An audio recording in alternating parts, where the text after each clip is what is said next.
All right, last week we did a little bit of survey, a little interaction. I asked you what were some of the best and worst Christmas songs. Today, we're doing Christmas movies. Someone tell me, raise a hand, tell me best Christmas movie. Give me a hand, someone raise a hand.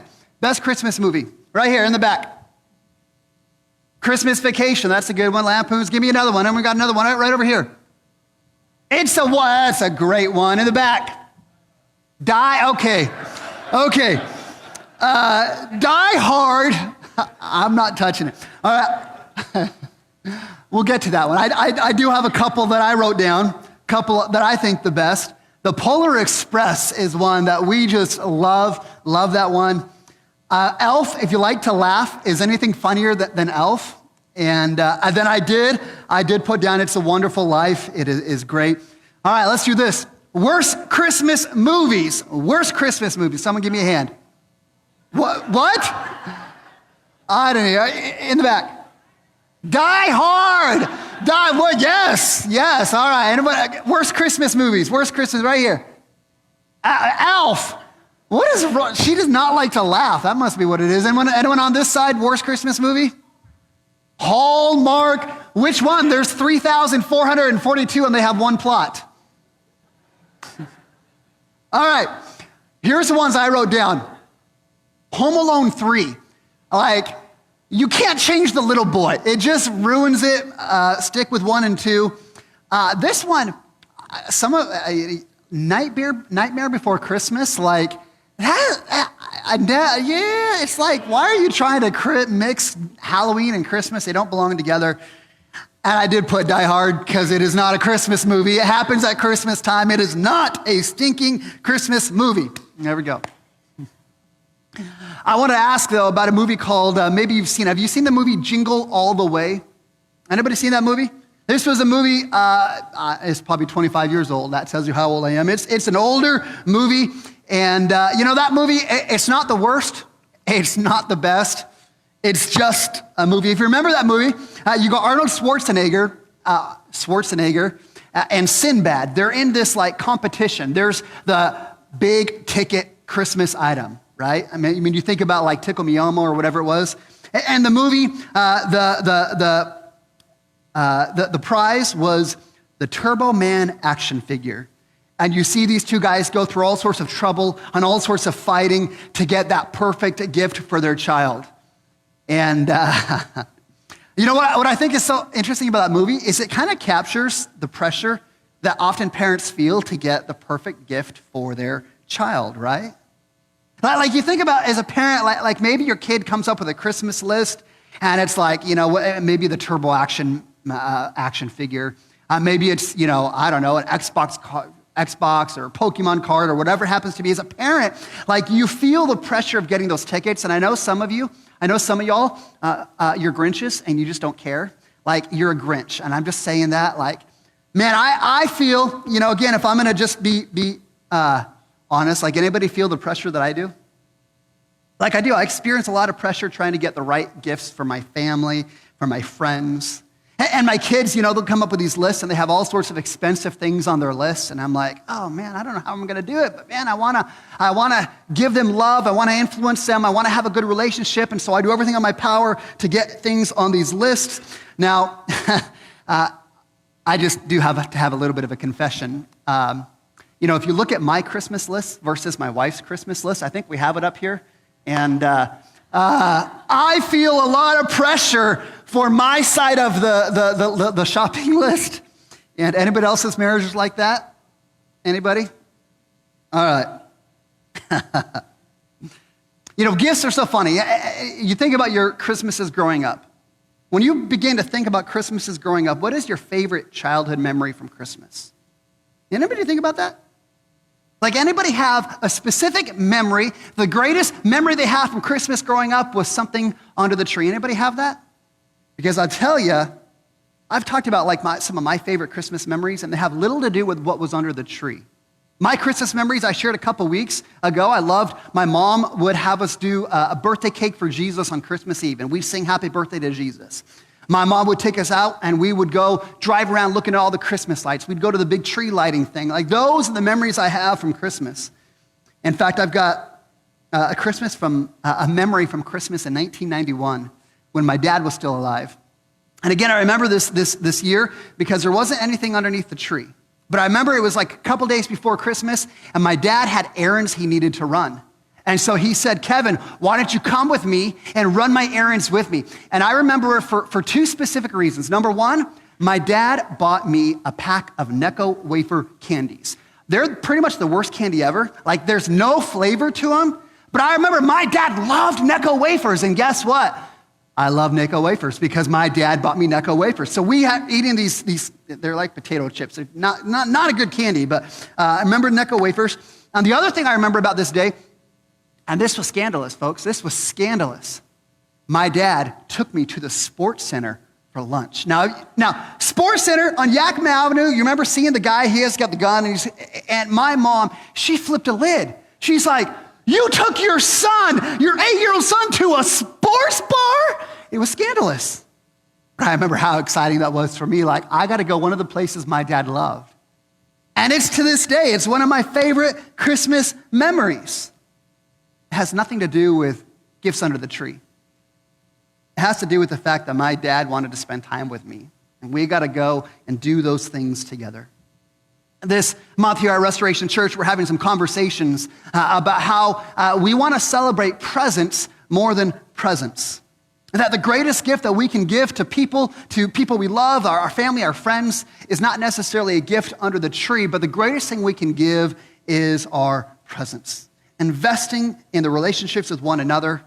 In fact, we said this is what Christmas is all about. It's about God's presence with us. We've talked about John 1:14. It says, the word of God became flesh and dwelt among us. Isaiah 7, that great Christmas prophecy, said, behold, the virgin shall give birth, and you shall name your son Emmanuel, God with us. That's why we celebrate Christmas, because God chose to give his presence to us in the form of Jesus. But today we're looking at a passage that is not a Christmas passage. It's a passage in Deuteronomy that really is about instructing parents on how they can make the greatest impact on their children for the gospel. Parents, you want to know how to make the greatest impact on your children and their faith? Man, this is the text that you go to. That there's nothing more significant than a parent's influence on them than just this text that we read for us this morning. It's 100% true. But what I want to ask us to do this morning is to step back just a little bit. Just to step back and look at the principle in this passage. Because the principle in this passage is really about parents. The greatest thing you can do for your kids is to be intentional with your investment in your presence. To be intentional with your relationship and how you might accomplish it. And what is so fascinating to me is this principle goes beyond just the parent-child relationship. It impacts all of our relationships. That when we look around and we've got family members and friends and people we care about, and we're like, man, I want to make an impact on them. Listen, it comes down to this same idea. Are we going to invest our presence in other people? Again, for us to make the greatest impact, it's less about the gifts we give people that we wrap under the tree. It's more about us being intentional to give our presence. The Deuteronomy 6, the passage that Jake read for us this morning, it's often called the Shema. For Jews, this was how education was supposed to work. This was how one generation was supposed to take the works of God and the things of God and pass it on to the next generation. So this was a significant passage for Jews in their time. And it starts out, verse 4, our text, and it says, "Hear, O Israel, the Lord your God is one." This was a major profession of faith for them. They lived in a culture that promoted many gods. So there was all sorts of gods. We live in a culture that promotes no God. They had a culture that promoted many gods. And so this statement, the Lord your God is one, was important and significant for them. Man, God is not just a little God from all these different places. No, God is one. He's the foundation of life. And he follows that with verse 5, and it says, "You shall love the Lord your God with all your heart, soul, might, and strength." Love God with everything. This is the sum of God's teaching. This is God's goal for us, that we would love him with our heart, soul, mind, and strength. In fact, in Matthew 22, there's some religious people, they come up to Jesus, And they're like, hey, Jesus, we know there's those 10 commandments. There's all the other commandments in the Old Testament. Which one's the most important? And Jesus points right back to this one right here.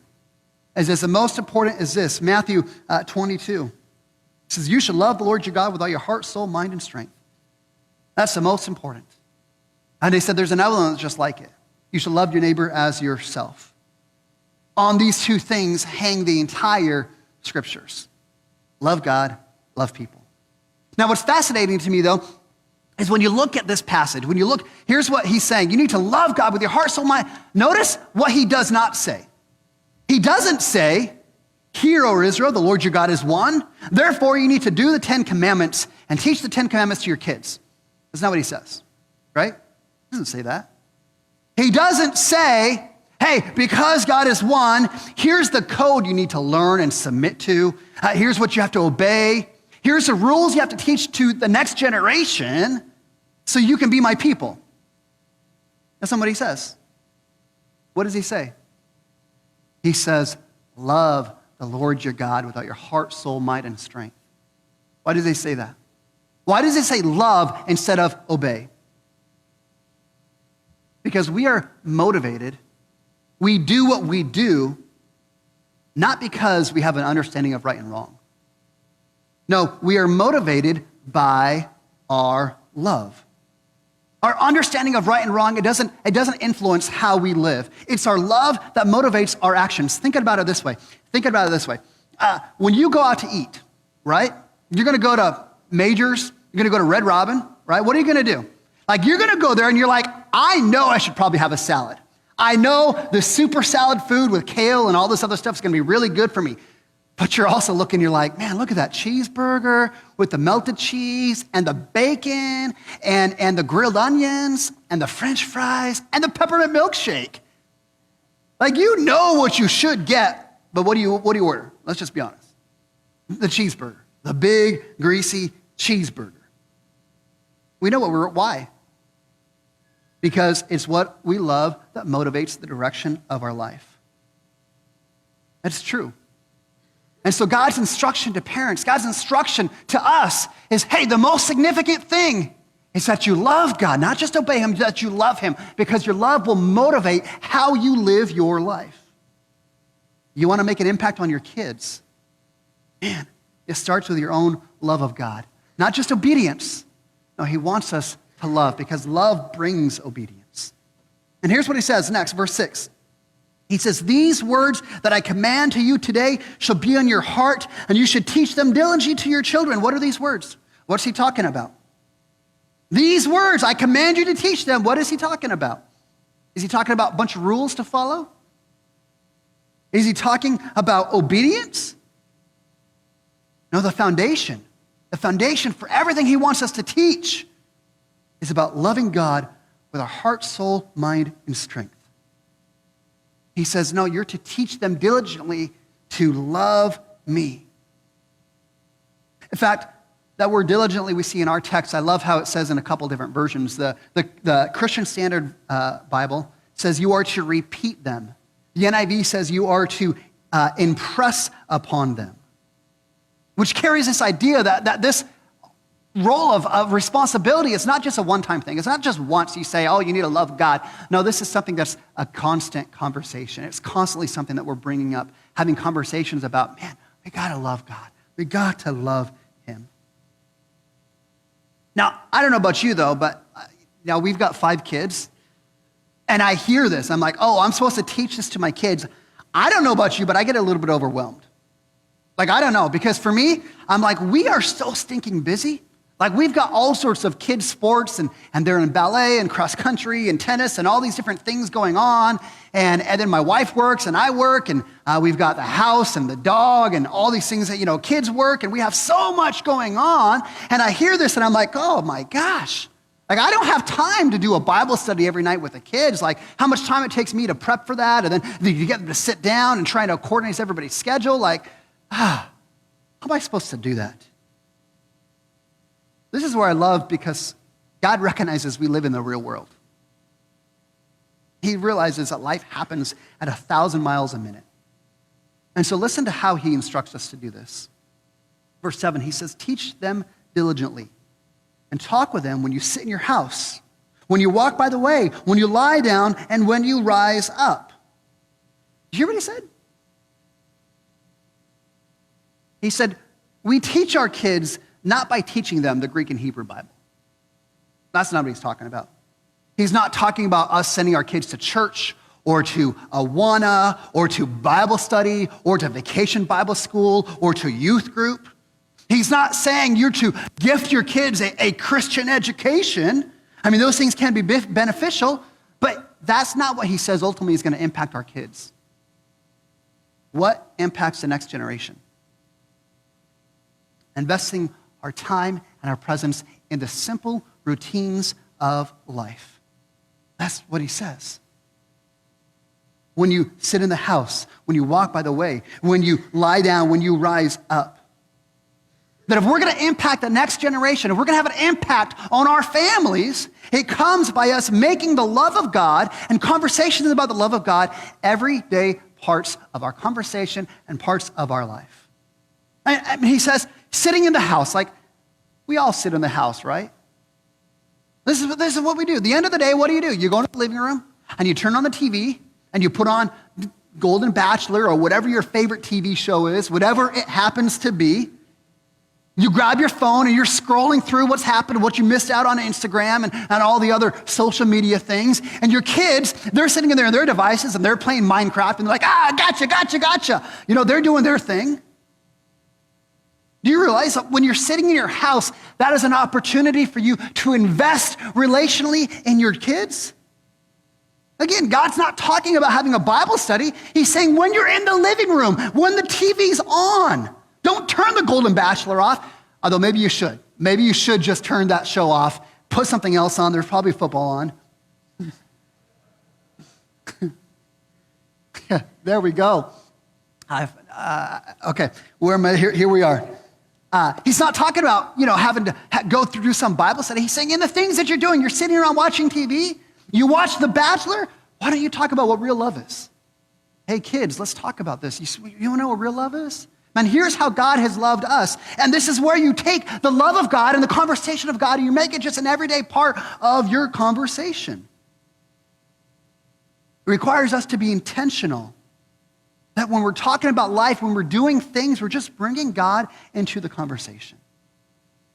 It requires us to be present, to engage our family's hearts.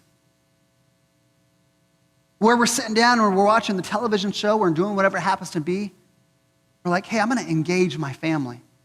And you ask that question, how was school today? Now listen, when you ask that question, 99.9% of kids are going to say, good. How was school today? Good.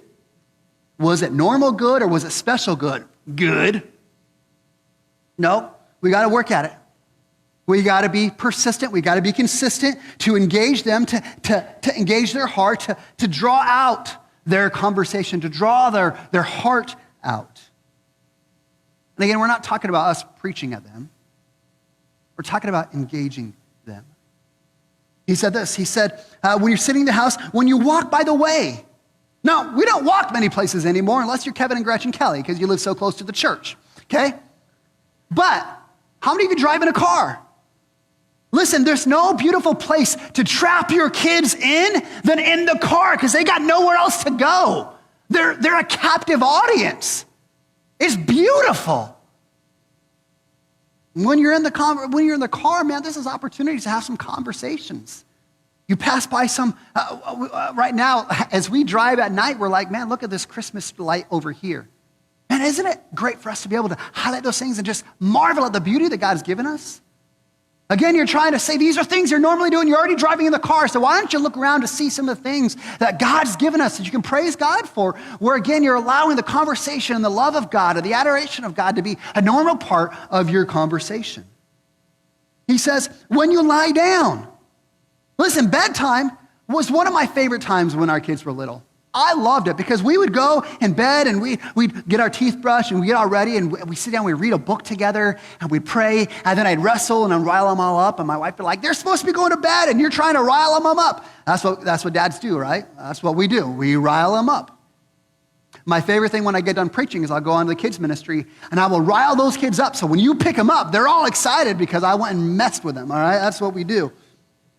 It's being intentional to say, hey, this is what we do. We go to bed every night. Be intentional with that. Now, I will say as our kids have gotten older, it makes this a little bit harder because those kids, they stay up later than we do. Like I get to like 9:30, 10, and I'm done. I'm like, I'm done. But these kids come in and it's 9:30, 10, and they're just waking up. They're like, hey, let's talk. And I'm like, all right, we're going to turn the lights on. I'm going to sit up. I'm going to try and engage with them because I want to invest in that presence. That's when they want to talk, man, I'm in. I'm with you. He says, when you rise up, I'll be honest, like one of my favorite things to do as a dad is to take my kids to school because I get the chance to pray over each of the kids by name.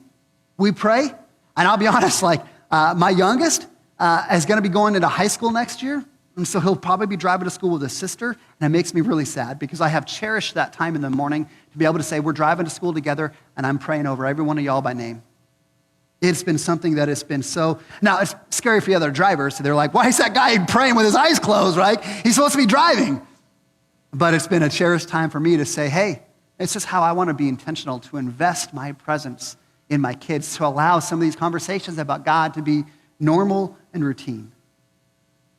Verse 8, he says, you shall bind them. You should bind these commands to love God with the heart, soul, mind, and strength, that being the foundation. You shall bind them. They shall be a sign on your hand. They shall be on the frontlets between your eyes. You should write them on the doorpost and on the house gates. He's saying that this idea to love God with the heart, soul, mind, and strength should be at the forefront of everything we do. We should be intentional to make these conversations about God just natural, a part of conversations we have in whatever it is we're doing. Guess what? We're going to go play in the snow. We're going to have a conversation about God, about how great the snow is and how wonderful it is. And guess what? Maybe if you're not like those people that don't like the snow, maybe you go find the snow and you're like, let's talk about Satan, right? Let's talk about how good God is that the snow melts. Whatever it happens to be, you just bring God into the everyday circumstances. Now, let me just clarify, like I'm not a parenting expert. My kids will amen to that. I'm not a parenting expert. I've never found a formula or a system to guarantee your kids will turn out the way that you want. And I'll be honest, we've looked. We've looked and looked and looked for that system. But I will stand behind the principle in this passage that we want to make the biggest difference in the lives of our family around us and our kids.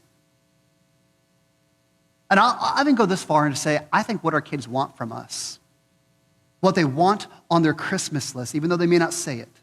Their list may have Pokemon and Xbox games and Legos and Taylor Swift junk and all those other things they may want. What they want the most, even though they will not say it, is simply our presence. It's simply us engaging with them, taking an interest into them, into their life. This is why we have to be intentional with our opportunities. Not to preach, not to nag and criticize, not to make them obedient kids that follow all the rules. No, our job is to stir their emotions and their heart to love God and to love others. That is our responsibility. Do you know how you communicate your love to your children, how you communicate the love of God? Is simply by us giving this intentional presence to our kids. In relationships, love has a unique spelling. I heard this years ago, and something that's true. In relationships, love is spelled this way. Love is spelled T-I-M-E. You want to communicate your love to your children? Through your time. That is the way it works. Again, one of those things that you can do a little time inventory. And I'm guaranteeing your kids will say, oh, my dad, he sure loves his football. Oh, my dad, he sure loves his work. Oh, my mom, she sure loves Instagram. She really loves Instagram. What does your time show about what you love? Now, this principle, obviously, the passage that we're in, Deuteronomy 6, is gearing towards parents and children, but I think this principle goes beyond parents and kids. It's true of most relationships. True of friendship. It's true of marriage. That if we want to have an impact, we want to influence the people we love, the people around us, the question is, will we be intentional with our time, with our presence? This Christmas, as we've talked about giving gifts that make the biggest difference on the people around us, I think this is one of the things that many of us, we already know. And it's good for us to be here today to be reminded of it. So the summary of this message, what we need to hear today, is that by intentionally investing our presence, it's the greatest gift that we can give to those we love. By us intentionally investing our presence into the people around us, that is the greatest gift that we can give. I mean, don't you see this in the story of God? Right? Like the high point, the climax of the whole story of God. Isn't it Christmas? Where God solves the problem of sin and Satan and death and hell. How does he do that? Not by giving us a get out of hell free card, right? No, he doesn't give us a list of things to do for us to make God proud of us. No, what does he do? He gives us the presence of his Son. And the Word became flesh and dwelt among us, born to die so we can live. Scripture says that. That the difference that God makes in our life is not a bunch of rules. It's not a get ahead of free card. It's simply an opportunity to have a relationship with him. A relationship with the living God through Jesus Christ. In fact, today, man, I'd invite you to the greatest presence that you will ever experience. And I'm not talking about a knowledge of God, that there's a God in the cosmos. I'm not talking about a God who's there to judge you and to condemn you. No, I'm talking about a God who is alive, who is full of grace and truth, a God who forgives and redeems and restores, a God who gives his presence and gives us the promise, I will never leave you nor forsake you. That is the presence I want to invite you into experience today, the presence of God in the flesh, in Jesus Christ, Emmanuel. This is the idea.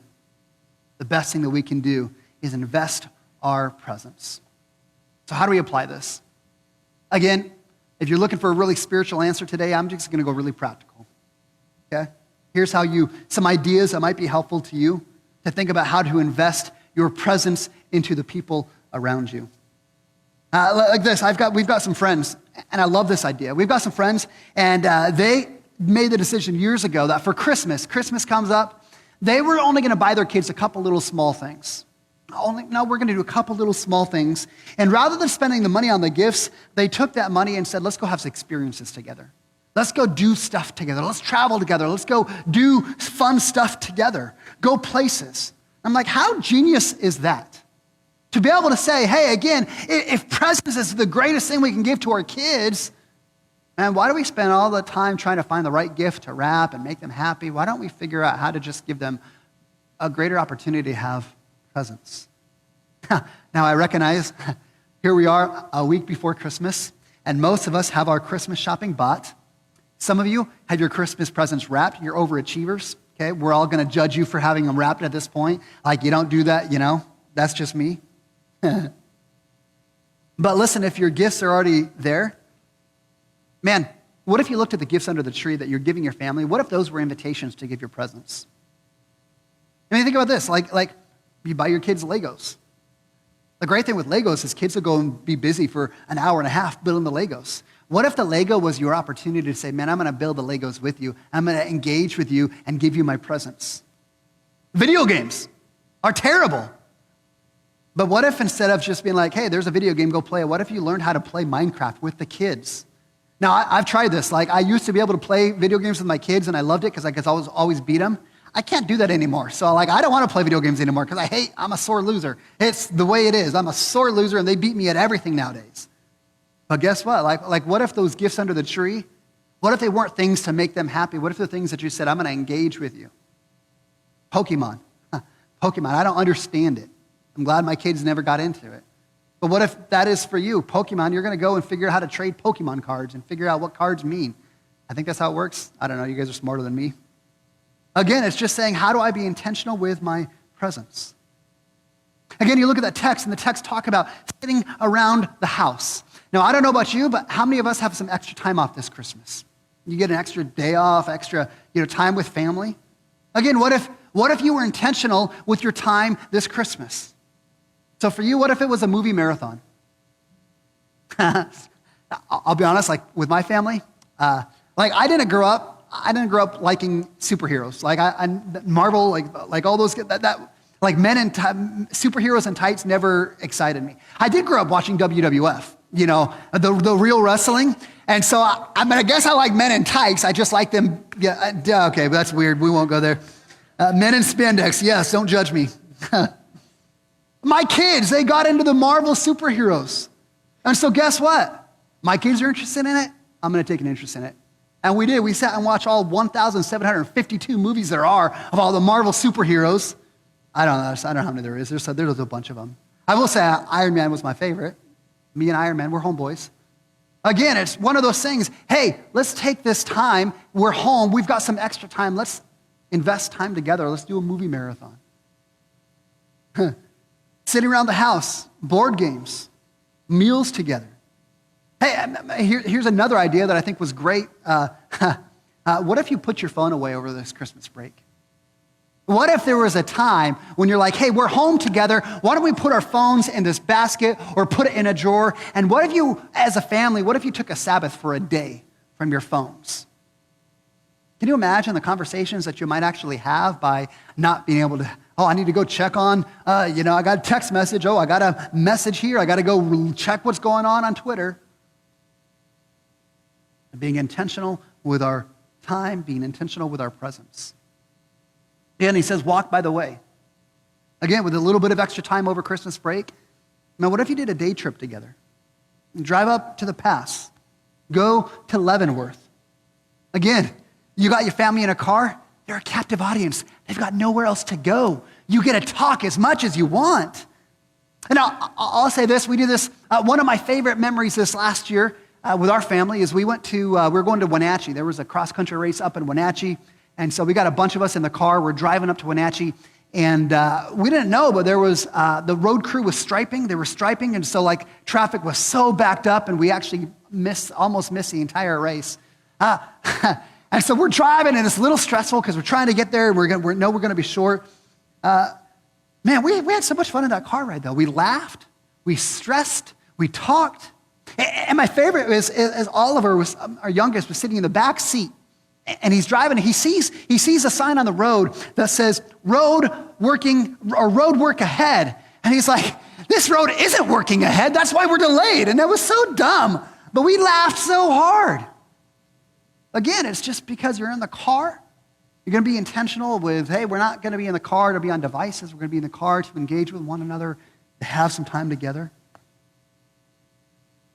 What about outside of Christmas? Again, we're talking Christmas. What about outside of Christmas?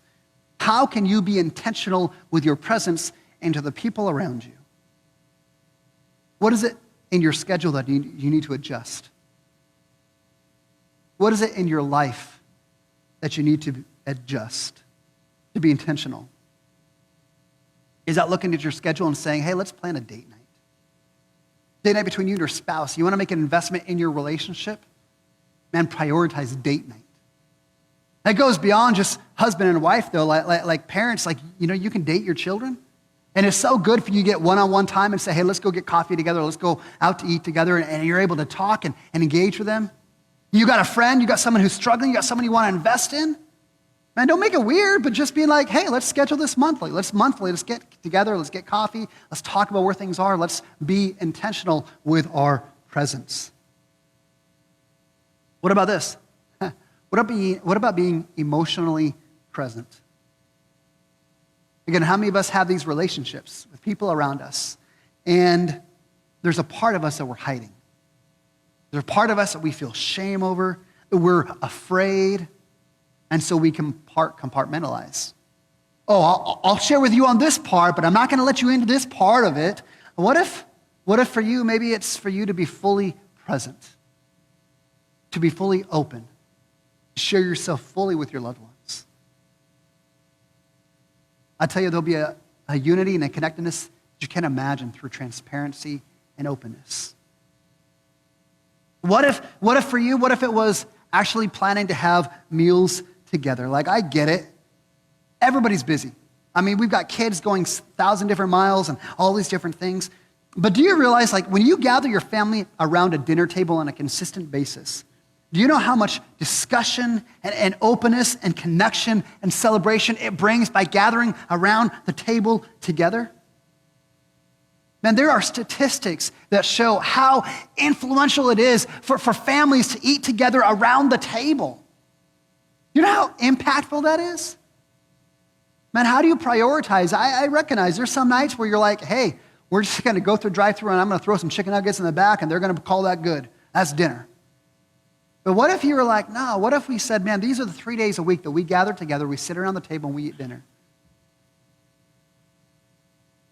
Well, grandparents, what does it look like once a week to be able to have family together? Every other week, hey, let's gather together around the table. Let's be intentional with our time.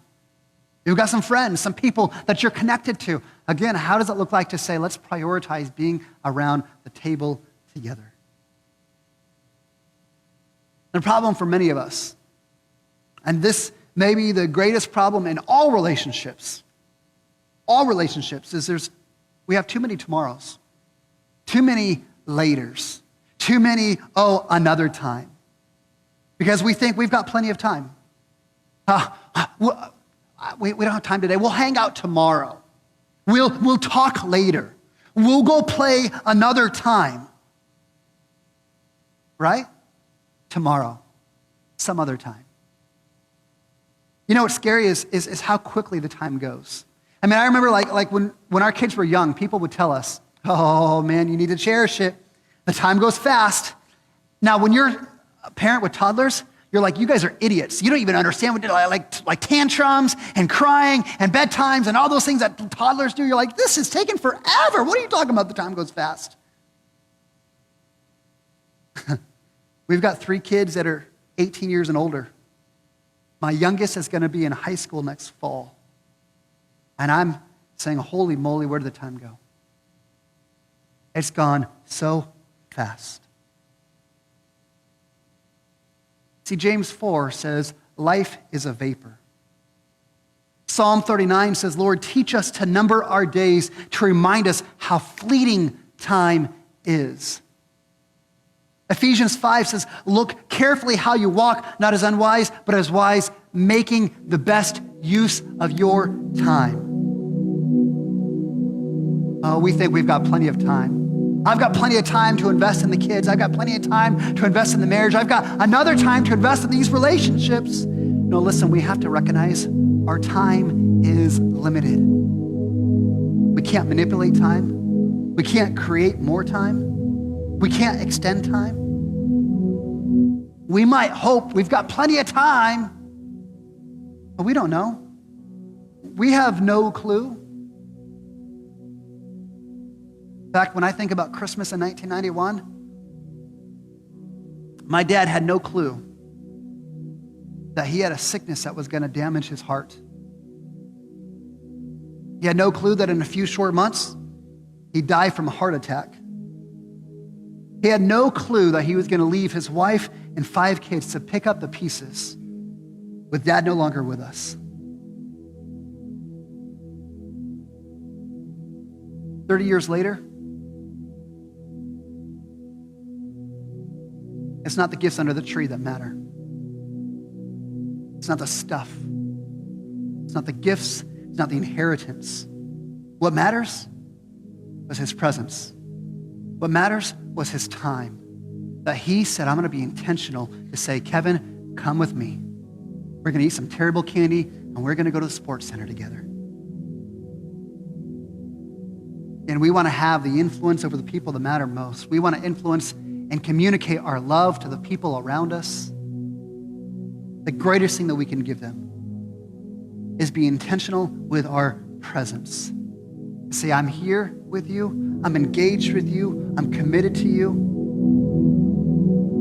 I'm giving you my presence. Let's pray.